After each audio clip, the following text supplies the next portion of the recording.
L'iniziativa di oggi della CGIL, Il corpo mi appartiene, è stato fortemente voluto dal coordinamento politiche di genere della Camera del Lavoro di Treviso per continuare un percorso già iniziato rispetto alla concezione di genere all'interno di questa società, della nostra società. In particolar modo oggi riguarda quella che è la concezione del corpo della donna, di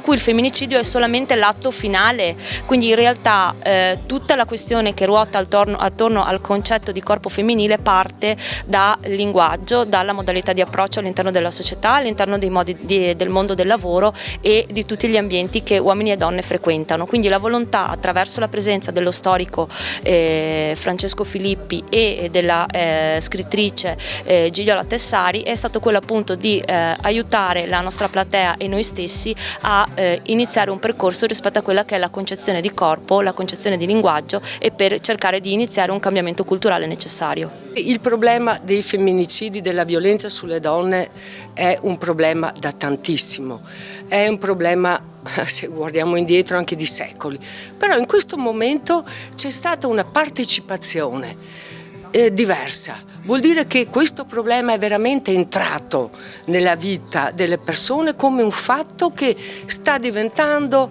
sociale, familiare, personale in un modo diverso.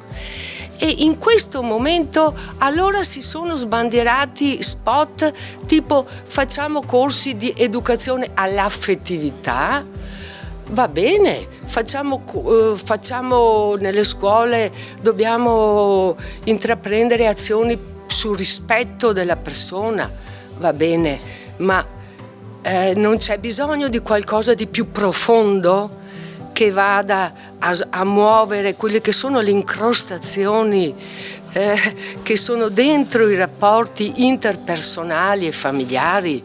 Occorre un'azione profonda. E l'educazione sessuale che i consultori hanno fatto nelle scuole ha avuto questi obiettivi di intanto prima di tutto far parlare i ragazzi, i genitori, chiedere a loro di cosa hanno bisogno, cosa pensano, cosa sentono, come si relazionano, ascoltare cosa dicono e poi in un momento successivo poter dire qualcosa, allargare il discorso, far vedere quello che rende più difficili le situazioni. Ecco, questa sottovalutazione e denigrazione dei consultori familiari lasciati allo sbando è veramente una cosa grave e inaccettabile.